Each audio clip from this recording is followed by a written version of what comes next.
Hello students, বায়নি নির্মল নিটে তোমাদের প্রত্যেককে অনেক অনেক শুভেচ্ছা এবং অভিনন্দন জানাই। I am Nirmal Ghosh, an assistant post graduate teacher of biological science. তোমরা যারা সায়েন্স নিয়ে পড়াশোনা করছো, তোমরা জানো যে নিট এক্সামিনেশানে বায়োলজি অত্যন্ত গুরুত্বপূর্ণ। কারণ নিট এক্সামিনেশানে প্রধানত 720 মার্কসের এক্সামিনেশান হয় এবং এই 720 মার্কসের মধ্যে কিন্তু 360 বায়োলজিতেই আছে। এবং বায়োলজিতে প্রধানত দুটো পোর্শন আছে, একটা জুলজি এবং আর একটা বোটানি। সুতরাং এই যে দুটো পোর্শন আছে জুলজি এবং বোটানি, এগুলো কিন্তু খুব ভালো করে কভার করতে হবে। তো আজকের ক্লাসে আমি তোমাদের সঙ্গে আলোচনা করব হোয়াট ইজ বায়োলজি। তো বায়োলজি প্রকৃতপক্ষে কাকে বলে? দেখো, তোমরা যারা 11-এ পড়া শুরু করছো, তোমাদের বোর্ড এক্সামিনেশানে প্রধানত তোমাদের পড়তে হয়, স্কুলে যে বই পড়তে হয় সেটা বেঙ্গলি ভার্সন বই পড়তে হয়। সেটা হতে পারে সাঁতরা প্রকাশনী, হতে পারে ছায়া প্রকাশনী, হতে পারে পারুল প্রকাশনী। কিন্তু তোমাদেরকে যে বই অবশ্যই ফলো করতে হবে সেটা হচ্ছে এনসিইআরটি। তো এনসিইআরটির যে বই আছে তো সেটাকে অবশ্যই ভালো করে ফলো করতে হবে, কারণ এনসিইআরটির লাইন বাই লাইন তোমাদেরকে খুব ভালো করে পড়তে হবে এবং প্রত্যেকটা লাইন সম্পর্কে কিন্তু ক্লিয়ার আইডিয়া রাখতে হবে। এনসিইআরটির প্রত্যেকটা ওয়ার্ড ক্লিয়ার আইডিয়া রাখতে হবে, না হলে নিট এক্সামিনেশানে ক্র্যাক করা কিন্তু খুবই ডিফিকাল্ট হয়ে যাবে। কারণ নিটেতে যে প্রশ্ন যেগুলো দেওয়া হয় সেটা এনসিইআরটি থেকেই দেওয়া হয়। তো আমি তোমাদের সঙ্গে আলোচনা করব এনসিইআরটির বই থেকেই বিভিন্ন বিষয়ে আলোচনা করব। তো এই আলোচনাগুলোর সাথে সাথে তোমাদের যেমন বোর্ড এক্সামিনেশনের প্রিপারেশান হয়ে যাবে, তার সাথে সাথে তোমাদের এনসিইআরটিরও প্রিপারেশান হয়ে যাবে এবং বায়োলজিক্যাল সায়েন্সের বিভিন্ন বিষয় তোমরা খুব ভালো করে বুঝতে পারবে, তোমাদের কনসেপশন ক্লিয়ার হয়ে যাবে। আমার দীর্ঘ শিক্ষক জীবনের অভিজ্ঞতা থেকে আমি দেখেছি যে স্টুডেন্টসদের মধ্যে কনসেপশন থাকে না। যারা ক্লাস 11-এ সায়েন্স নিয়ে পড়ছে, তো তারা প্রথমে ভাবে যে বায়োলজিকে তারা সহজেই ম্যানেজ করে ফেলবে, কিন্তু অতটা সহজ নয়। সায়েন্সের প্রত্যেকটা সাবজেক্ট তোমাকে অত্যন্ত যত্ন নিয়ে পড়তে হবে এবং প্রত্যেকটা সাবজেক্টের বিভিন্ন চ্যাপ্টার তোমাদেরকে কিন্তু খুব ভালোভাবে বুঝে বুঝে পড়তে হবে। তো আজকে আমি শুরু করতে চলেছি 11th biology unit 1 the living world অংশে হোয়াট ইজ বায়োলজি পোর্শন, এবং আমি এমনভাবে লিখব এনসিইআরটির বই থেকেই কিন্তু তোমাদের নোটস দাঁড়িয়ে যাবে।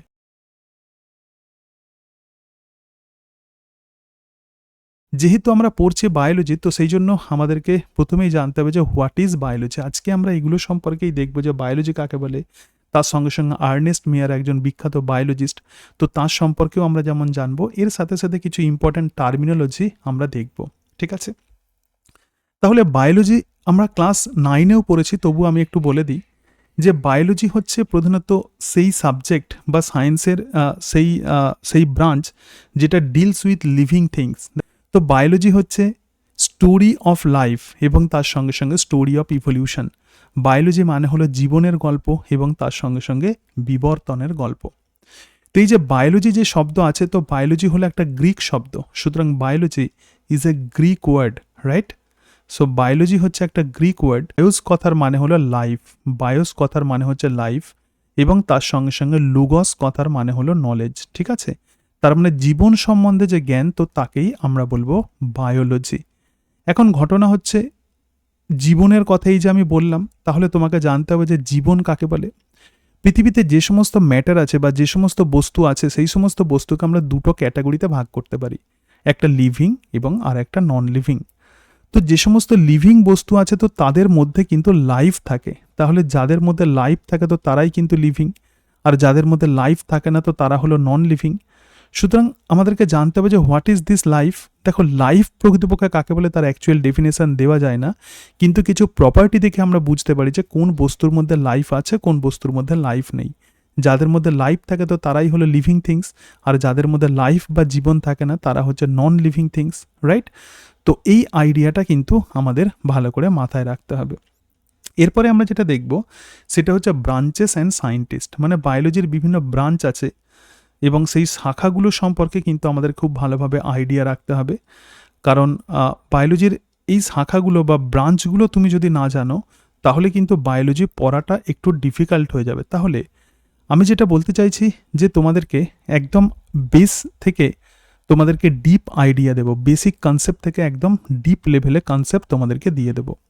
তো এই প্রসঙ্গে বলি, এই যে বায়োলজির কথা বললাম, তো ফাদার অফ বায়োলজিকে অত্যন্ত গুরুত্বপূর্ণ। সুতরাং ফাদার বায়োলজির হচ্ছেন অ্যারিস্টটল। তো Aristotle is regarded as father of biology এবং তিনি ছিলেন একজন গ্রিক ফিলোসফার।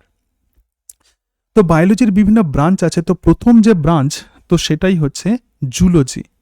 সুতরাং বায়োলজির ব্রাঞ্চে প্রথমেই কি আছে, প্রথমেই হচ্ছে জুলজি।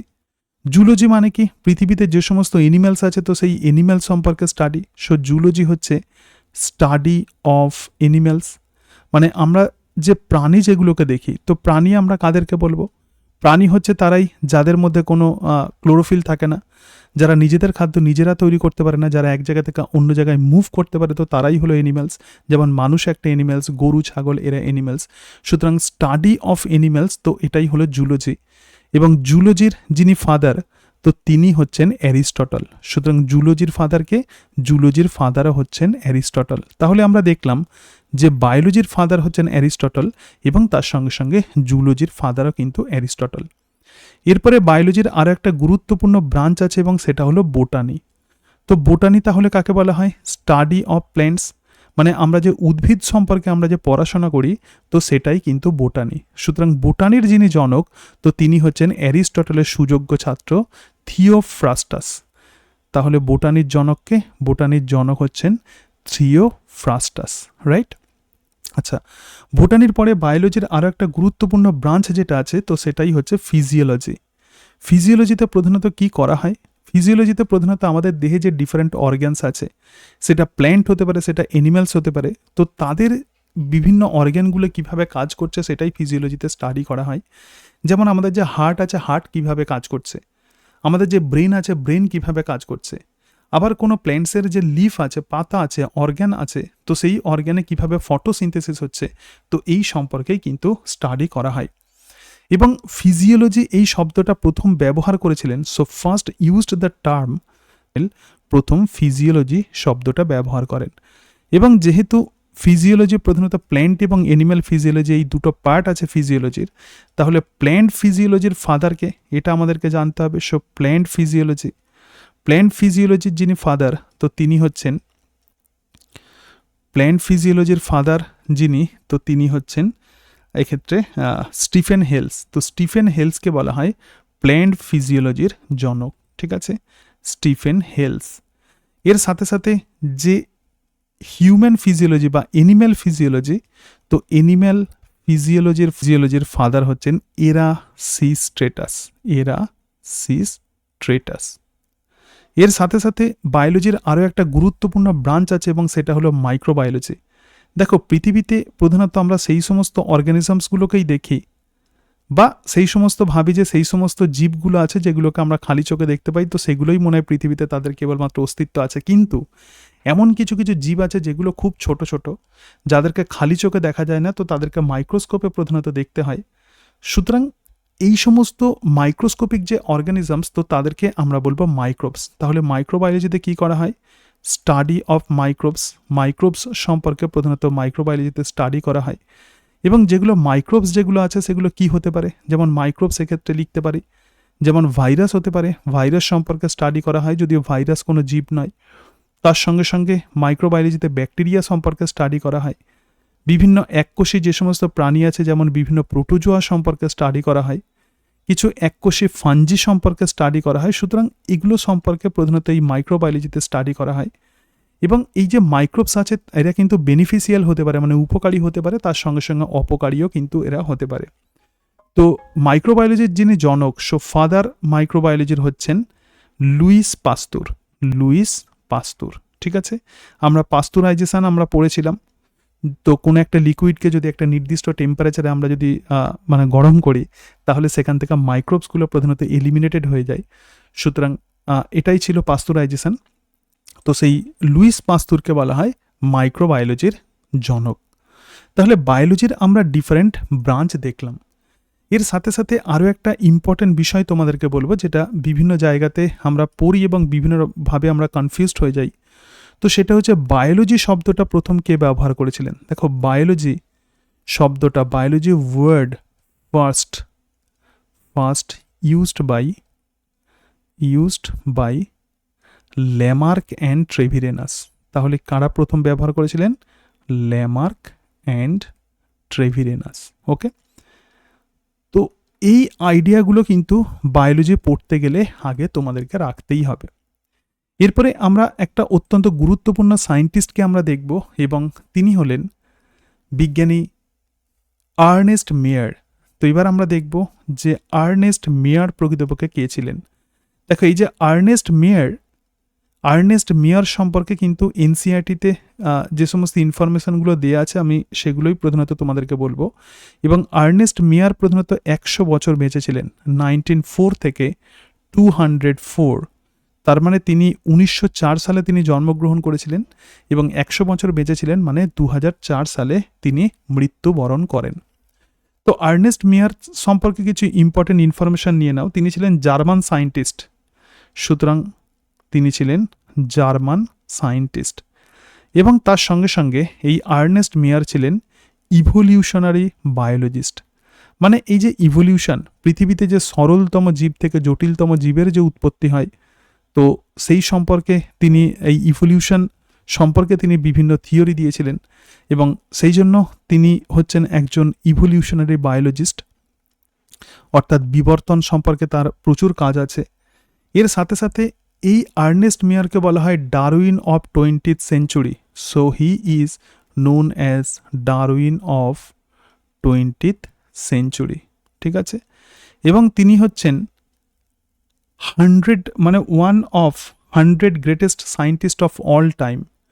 মানে পৃথিবীতে আমরা যদি দেখি যে 100 জন সায়েন্টিস্টকে যদি আমরা ধরি, তো তার মধ্যে তিনি একজন থাকবেন। So he is 1 of 100 greatest scientist, 100 greatest scientist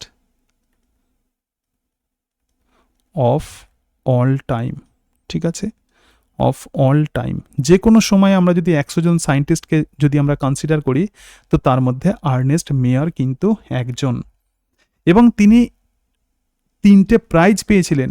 so he actually triple crown of biology, তিনি 3টে প্রাইজ তিনি পেয়েছিলেন। সো 3 প্রাইজেস, 3টে প্রাইজ তিনি বিভিন্ন সময় পেয়েছিলেন, এবং এই 3টে প্রাইজকে কি বলা হয়? এই 3টে প্রাইজকে বলা হয় ট্রিপল ক্রাউন অফ বায়োলজি, বায়োলজির 3টে মুকুট, ট্রিপল ক্রাউন অফ বায়োলজি।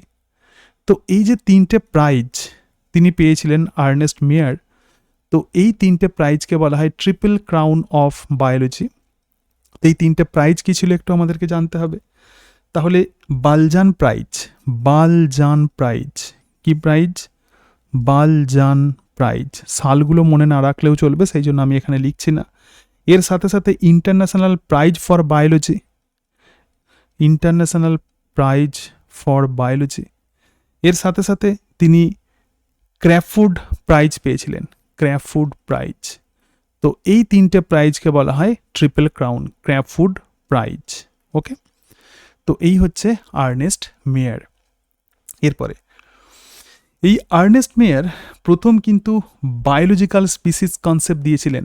অর্থাৎ স্পিসিস, আমরা পৃথিবীতে যে বিভিন্ন প্রজাতি দেখি, তো সেই প্রজাতি কিন্তু ডিফারেন্ট রকমের হতে পারে, বা বিভিন্ন আইডিয়া আছে প্রজাতি সম্পর্কে। তো তিনি প্রজাতির যে ধারণা দিয়েছিলেন, তো সেই প্রজাতির ধারণাকে বলা হয় বায়োলজিক্যাল স্পিসিস কনসেপ্ট। দেখো, স্পিসিস প্রকৃতপক্ষে কাকে বলে, তো সেই সম্পর্কে বিভিন্ন সায়েন্টিস্টের বিভিন্ন রকমের আইডিয়া আছে বা বিভিন্ন রকমের ধারণা দিয়েছেন। তো আর্নেস্ট মেয়ার প্রধানত প্রজাতির সম্পর্কে যে ধারণা দিয়েছেন, তো তাকেই বলা হয় বায়োলজিক্যাল স্পিসিস কনসেপ্ট। বায়োলজির একদম প্রথমেই আমি এই প্রজাতির কথাটা বলছি এই কারণের জন্য, কারণ সবসময় আমাদের এই প্রজাতি বিষয়টা আসবে, এবং এনসিইআরটিতে স্পিসিস মানে অর্গানিজম হিসাবে মেনশন করা আছে। কোনো অর্গানিজম বলতে আমরা বুঝি যে স্পিসিস। তো এখানে তাহলে বায়োলজিক্যাল স্পিসিস কনসেপ্টের আইডিয়া কি? দেখো, স্পিসিস কনসেপ্ট ডিফারেন্ট হতে পারে। যেমন মরফোলজিক্যাল স্পিসিস কনসেপ্ট, এক্ষেত্রে বলা হচ্ছে যে স্পিসিস হলো একদল জীব যাদেরকে একই রকমের দেখতে হয়, বাইরের দিক থেকে যাদেরকে একই রকমের দেখতে হয়, তো সেই ধরনের যে আইডিয়া, তো তাকেই বলা হয় মরফোলজিক্যাল স্পিসিস কনসেপ্ট। এছাড়া আরও ডিফারেন্ট টাইপের স্পিসিস কনসেপ্ট আছে, তবে বায়োলজিক্যাল স্পিসিস কনসেপ্টে কি বলা হয়? বায়োলজিক্যাল স্পিসিস কনসেপ্টে এটাই বলা হয় a group of organism. So the organism in a population, দেখো, the organism in a population, অর্থাৎ কোন একটা পপুলেশনে কিছু জীব আছে, in a population that can breed together, অর্থাৎ এরা নিজেদের মধ্যে রিপ্রোডাকশন করে, দ্যাট ক্যান ব্রিড টুগেদার, এরা কিন্তু নিজেদের মধ্যে রিপ্রোডাকশান করতে পারে। তাহলে রিপ্রোডাকশান করলে এরপরে কি হবে? যখনই এরা রিপ্রোডাকশান করবে নিশ্চয়ই তাদের মধ্যে সন্তান তৈরি হবে। তাহলে দেখো এরা যে নিজেদের মধ্যে রিপ্রোডাকশান করছে এবং তার ফলে যে সমস্ত অফস্প্রিং যেগুলো তৈরি হয়, সো দে ক্যান প্রডিউস, তারাও কিন্তু রিপ্রোডাকশান করতে পারে, can produce fertile offspring, can produce fertile offspring. Fertile offspring মানে কি? যে সমস্ত সন্তান প্রধানত নিজেরাই বংশবিস্তার করতে পারে, তো তাদেরকেই আমরা বলবো ফার্টাইল অফস্প্রিং। তাহলে এই জীব গোষ্ঠীকেই আমরা বলবো যে বায়োলজিক্যাল স্পিসিস। একটু আমি ছবির সাহায্যে তোমাদেরকে দেখানোর চেষ্টা করছি। ধরা যাক এরকম কিছু জীব আছে এবং তার সঙ্গে সঙ্গে এখানেও কিছু জীব আছে, ঠিক আছে? এরকম কিছু জীব আছে বা কিছু অর্গানিজম আছে বা কিছু স্পিসিস আছে। তো এই যে জীবগোষ্ঠী, এখানে আমরা যেটা দেখতে পাচ্ছি এই যে জীবগোষ্ঠী, তো এই জীবগোষ্ঠী মানে রেড যারা আছে, তো তারা কিন্তু নিজেদের মধ্যে রিপ্রোডাকশন করে। তাহলে আমি বলছি যে এটা হচ্ছে স্পিসিস এ। আবার এখানে যে গ্রিন আছে এরা নিজেদের মধ্যে রিপ্রোডাকশন করে, তো এদেরকে আমরা বলবো স্পিসিস বি। কিন্তু কখনোই স্পিসিস এ স্পিসিস বি এর সঙ্গে কিন্তু রিপ্রোডাকশন করবে না। তাহলে স্পিসিস এর যে ইন্ডিভিজুয়াল আছে এরা নিজেদের মধ্যে রিপ্রোডাকশন করে কি করবে? এরা নিজেদের মধ্যে রিপ্রোডাকশন করে ফার্টাইল অফস্প্রিং তৈরি করবে। অনেক এখানে জীবের সংখ্যা বাড়াবে। রিপ্রোডাকশন মানে কি? প্রজাতির ধারাবাহিকতা অক্ষুণ্ণ রাখবে। তাহলে এখানে কি তৈরি হচ্ছে? এখানে ফার্টাইল অফস্প্রিং তৈরি হচ্ছে, ঠিক আছে? আবার স্পিসিস বি এক্ষেত্রে কি করছে? নিজেদের মধ্যে রিপ্রোডাকশন করছে। আবার স্পিসিস বি নিজেদের মধ্যে রিপ্রোডাকশন করছে এবং রিপ্রোডাকশন করে জীবের সংখ্যা প্রচুর বাড়াচ্ছে। তাহলে এরাও কিন্তু ফার্টাইল অফস্প্রিং তৈরি করছে। তো এই যে আইডিয়া রাখাটা কিন্তু অত্যন্ত গুরুত্বপূর্ণ। সুতরাং বায়োলজিক্যাল স্পিসিস কনসেপ্ট হচ্ছে সেটাই, the organism in a population. একটা পপুলেশনে একদল জীব যারা নিজেদের মধ্যে রিপ্রোডাকশন করে এবং তার ফলে যে সন্তান যেগুলো তৈরি হয় তারাও কিন্তু প্রজননক্ষম হয়। অর্থাৎ এই একদল জীব গোষ্ঠীকেই আমরা বলবো স্পিসিস। এবং এটাই এই biological species concept actually most accepted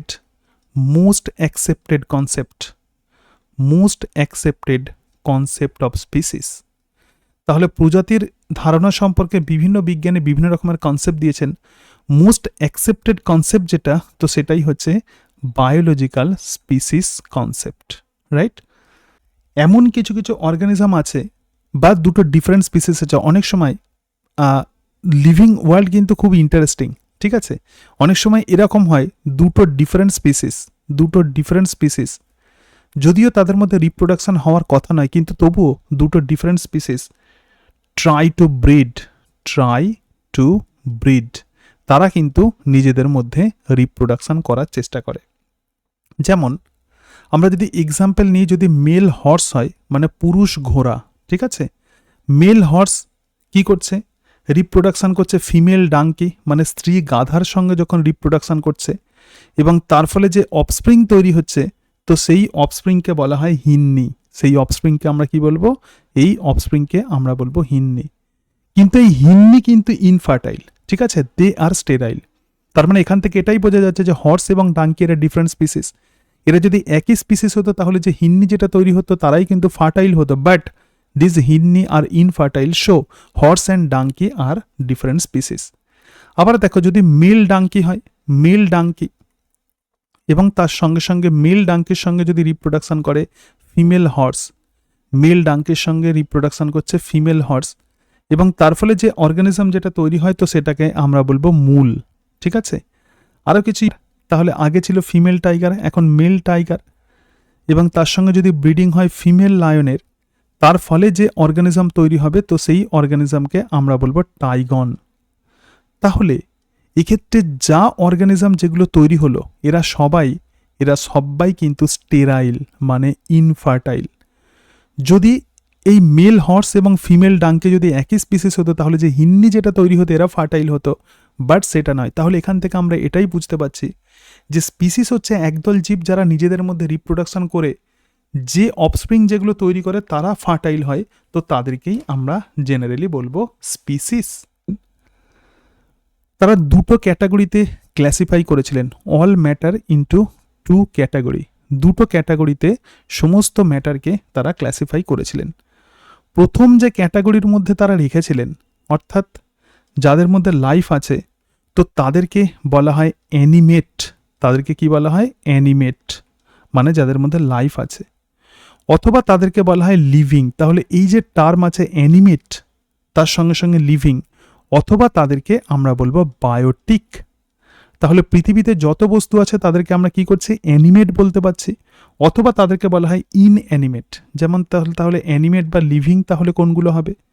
এক্ষেত্রে অ্যানিমেট বা লিভিং হবে বিভিন্ন প্ল্যান্টস, এর সাথে সাথে এনিম্যালস। আমি একদম নোটস যেটা তৈরি করে দিচ্ছি তোমাদেরকে, সেটা কিন্তু এনসিইআরটি বেসড নোটস, ঠিক আছে? আর কোথাও থেকে তোমাদেরকে পড়তে হবে না।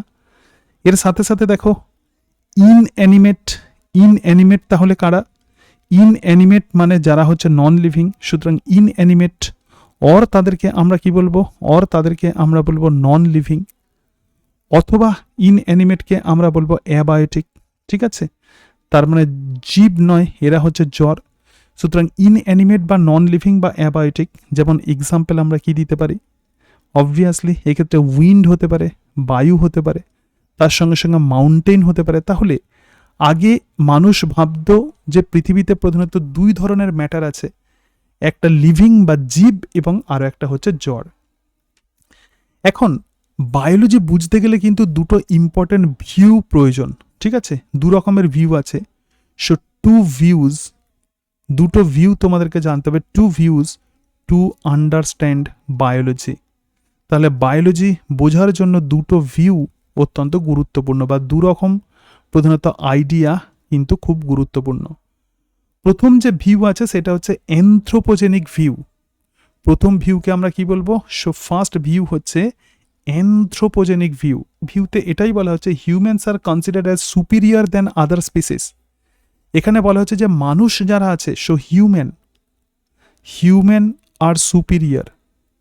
হিউম্যান আর সুপিরিয়র, পৃথিবীতে মানুষই হচ্ছে শ্রেষ্ঠ। হিউম্যান আর সুপিরিয়র দেন আদার স্পিসিস। পৃথিবীতে অন্যান্য যে স্পিসিস আছে তো তাদের মধ্যে হিউম্যান হচ্ছে সুপিরিয়র। এর সাথে সাথে আরও একটা ভিউ আছে, তো তাকে আমরা বলবো বায়োসেন্ট্রিক ভিউ। তাহলে দেখো অ্যানথ্রোপোজেনিক ভিউ দেখলাম, এর সাথে সাথে আমরা দেখব বায়োসেন্ট্রিক ভিউ। তাহলে বায়োলজি বোঝার জন্য এই দুটো ভিউ কিন্তু গুরুত্বপূর্ণ, বা দুই রকমের আইডিয়া অত্যন্ত গুরুত্বপূর্ণ। তো এই বায়োসেন্ট্রিক ভিউতে কি বলা হচ্ছে? All living species are equal, ঠিক আছে? অর্থাৎ মানুষও কিন্তু এই লিভিং স্পিসিসের একটা পার্ট। তাহলে all living species are equal. পৃথিবীতে অন্যান্য যেমন প্রজাতি আছে তেমন মানুষও আছে। তো পৃথিবীতে মানুষের যেমন অধিকার আছে তেমন অন্যান্য স্পিসিসেরও কিন্তু সেম কাইন্ড অফ অধিকার আছে পৃথিবীর বিভিন্ন সম্পদকে ব্যবহার করার। তো এই যে আইডিয়া, তো এটাকেই আমরা বলবো বায়োসেন্ট্রিক ভিউ। তাহলে এই বায়োসেন্ট্রিক ভিউ থেকে এটা আমরা বুঝতে পারি যে এমনকি স্মল যে স্পিসিস আছে সেগুলোও কিন্তু আমাদের বায়োলজিক্যাল নলেজকে প্রোগ্রেস করে। মানে all the living species are equal. এবং সেই জন্যই আমরা স্টাডি করব কাদের? সেই জন্যই আমরা উই স্টাডি স্মল অ্যানিমালস। তাহলে আমরা স্মল স্পিসিসকে স্টাডি করব। উই স্টাডি স্মল স্পিসিস, যেগুলো ছোট ছোট স্পিসিস আছে যাদের সংখ্যা কম, যাদেরকে আমরা ইগনোর করি, তাদেরকেও আমাদেরকে স্টাডি করতে হয়। এর ফলে কি হচ্ছে? Increase biological knowledge. তাহলে এই সমস্ত স্মল অর্গানিজমকে যদি আমরা স্টাডি করি তাহলে আমাদের বায়োলজিক্যাল নলেজও কিন্তু বাড়বে, ঠিক আছে? Biological knowledge. তাহলে এই যে দুটো ভিউ বায়োলজি বোঝার জন্য, একটা অ্যানথ্রোপোজেনিক ভিউ এবং আর একটা বায়োসেন্ট্রিক ভিউ, এটা বায়োলজি বুঝতে গেলে কিন্তু আইডিয়া রাখতে হবে। হরাইজন্টাল এবং আর একটা ভার্টিক্যাল সিমিলারিটি। আরও একটা আইডিয়া আমরা নেব, হরাইজন্টাল সিমিলারিটি এবং তার সঙ্গে সঙ্গে ভার্টিক্যাল সিমিলারিটি। অর্থাৎ পৃথিবীতে যে বিভিন্ন জীব আছে তারা প্রধানত বিবর্তনগতভাবে একটা আর একটার সঙ্গে রিলেটেড। তো এই যে সিমিলারিটি, পৃথিবীতে বিভিন্ন অর্গানিজমের মধ্যে কি থাকে? বিভিন্ন অর্গানিজমের মধ্যে কিন্তু সিমিলারিটি থাকে বা সাদৃশ্যতা থাকে। তো সেই সিমিলারিটিকে আমরা দুটো ক্যাটাগরিতে ভাগ করতে পারি, একটা হরাইজন্টাল এবং আর একটা ভার্টিক্যাল। তো হরাইজন্টাল সিমিলারিটি প্রধানত কাকে বলা হয়? দেখো, হরাইজন্টাল সিমিলারিটি হচ্ছে similarity within a generation. Similarity within a generation. Within a generation. একই জেনারেশনের মধ্যে যে সিমিলারিটি দেখা যায় তো তাকেই আমরা বলবো হরাইজন্টাল সিমিলারিটি। আর ভার্টিক্যাল সিমিলারিটি তাহলে কাকে বলে? ভার্টিক্যাল সিমিলারিটি হচ্ছে similarity between two generation. So similarity between two generation, দুটো ডিফারেন্ট জেনারেশনের মধ্যে যে সিমিলারিটি আছে তো তাকেই আমরা বলবো ভার্টিক্যাল সিমিলারিটি। হরাইজন্টাল সিমিলারিটি তাহলে এক্সাম্পল কি হচ্ছে? সিবলিংস, যেমন কোনো ভাই বোনের মধ্যে যে সিমিলারিটি আছে, সাদৃশ্যতা আছে, তো তাকেই বলা হয় হরাইজন্টাল সিমিলারিটি। আর ভার্টিক্যাল সিমিলারিটির তাহলে এক্সাম্পল কি হবে? তো এক্সাম্পল হবে পেরেন্টস অ্যান্ড অফস্প্রিং, পিতামাতার সঙ্গে তাদের সন্তানের মধ্যে যে সিমিলারিটি আছে তো তাকেই আমরা বলবো ভার্টিক্যাল সিমিলারিটি।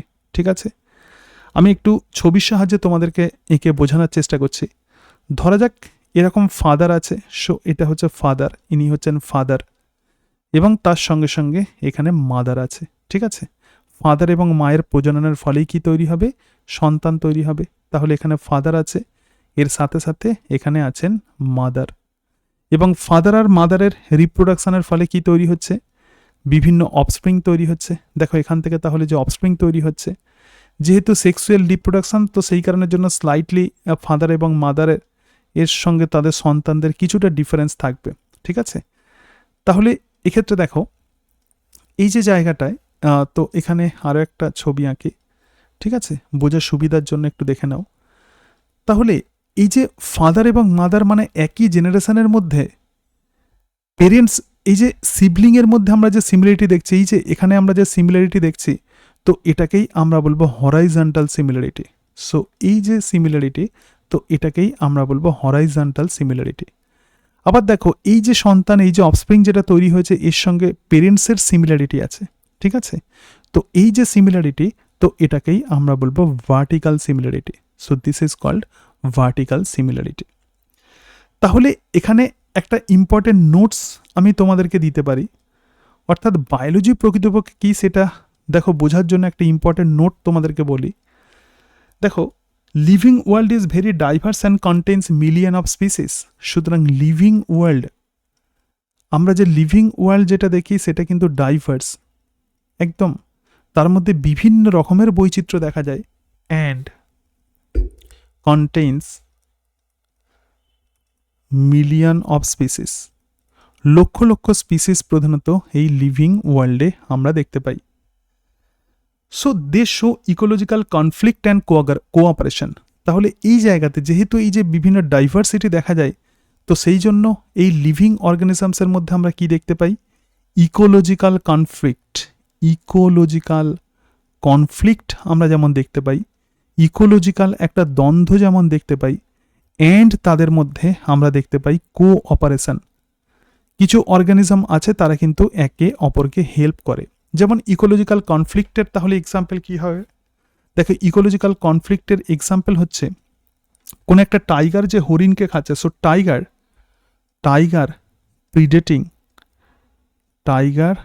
প্রিডেটিং ডিয়ার, কোনো টাইগার এই যে হরিণকে খাচ্ছে, তো এটাই হচ্ছে ইকোলজিক্যাল কনফ্লিক্ট।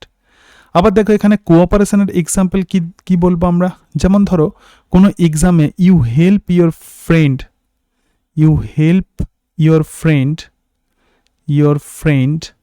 ইন এক্সামে এই যে তোমরা বন্ধুকে যে সাহায্য করো, তো এটাকেই আমরা বলবো কোঅপারেশন। তাহলে এটাই কিন্তু প্রকৃতপক্ষে ইকোলজিক্যাল কনফ্লিক্ট অ্যান্ড কোঅপারেশন।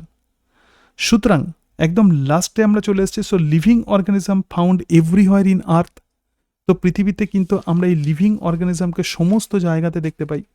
দেখো living organism found everywhere in earth. So living organism, যে লিভিং অর্গানিজম আছে ফাউন্ড এভরিহোয়ার, পৃথিবীর সমস্ত জায়গাতে কিন্তু এভরিহোয়ার ইন আর্থ, পৃথিবীর সমস্ত জায়গাতে আমরা এই লিভিং অর্গানিজমকে দেখতে পাই। এবং এই লিভিং অর্গানিজমকে যেমন আমরা দেখতে পাবো ফ্রেশ ওয়াটার যে সমস্ত লেক আছে, স্বাদু জলের যেসব লেক আছে, মিষ্টি জলের কোনো পুকুরে আমরা যেমন দেখতে পাবো, তার সঙ্গে সঙ্গে এটাকে আমরা দেখতে পাবো ডেসিডিউয়াস ফরেস্টে দেখতে পাবো। সুতরাং ডেসিডিউয়াস ফরেস্টে আমরা দেখতে পাবো, এর সাথে সাথে ডেজার্টে দেখতে পাবো, সুতরাং ডেজার্টে দেখতে পাবো। তো এগুলো হচ্ছে নর্মাল এনভায়রনমেন্ট, এখানে আমরা দেখতে পাবো। এর সাথে সাথে দেখো এমন কিছু কিছু জায়গা আছে যেগুলো হার্শ এনভায়রনমেন্ট, তো যেখানে পরিবেশ অত্যন্ত প্রতিকূল সেখানেও কিন্তু আমরা লাইফ দেখতে পাবো। তাহলে ডিপ ওশানে আমরা দেখতে পাবো লাইফ, সমুদ্রের একদম প্রচুর গভীরে আমরা লাইফ দেখতে পাবো। তার সঙ্গে সঙ্গে কোল্ড মাউন্টেন, দেখো একটা মাউন্টেন আছে, সেই মাউন্টেনের একদম উপরের অংশে যেখানে মানুষকে খুব কষ্ট করে যেতে হয়, তো সেই জায়গাতেও কিন্তু আমরা লাইফ দেখতে পাবো। তার সঙ্গে সঙ্গে উষ্ণ প্রস্রবণ মানে হট স্প্রিংয়ে আমরা কিন্তু লাইফকে দেখতে পাবো। যেমন হট স্প্রিংয়ে কিছু ব্যাকটেরিয়া দেখতে পাবো, যেমন থার্মাস অ্যাকোয়াটিকাস ব্যাকটেরিয়াটাকে হট স্প্রিংয়ে দেখা যায়। তো এই যে কন্ডিশন, এগুলো হচ্ছে হার্শ কন্ডিশন, ঠিক আছে? এই টার্মগুলো কিন্তু তোমাদেরকে মাথায় রাখতে হবে বায়োলজি পড়তে গেলে। তো এই হার্শ কন্ডিশন তার মানে যেগুলোকে আমরা বলবো extreme living condition, extreme living condition, extreme living condition. তো সেই এক্সট্রিম লিভিং কন্ডিশনেও কিন্তু আমরা লাইফকে দেখতে পাবো। তো সেই জন্য যে সমস্ত অর্গানিজমকে আমরা এই এক্সট্রিম কন্ডিশনে দেখতে পাই, তো তাদেরকেই বলা হয় এক্সট্রিমোফাইলস। তাদেরকে কি বলা হয়? তাদেরকেই বলা হয় এক্সট্রিমোফাইলস। ওকে, তো এইভাবে তোমাদেরকে কিন্তু নোটস তৈরি করতে হবে। তো বায়োলজি পড়তে গেলে দেখো প্রত্যেকটা অংশ, প্রত্যেকটা ওয়ার্ড এনসিইআরটির এখানে আমি তোমাদেরকে নোটস তৈরি করে দিলাম। খুব ভালো করে তোমরা কিন্তু পড়বে এবং প্রতিটা ওয়ার্ড কিন্তু খুব ভালোভাবে পড়তে হবে, ঠিক আছে?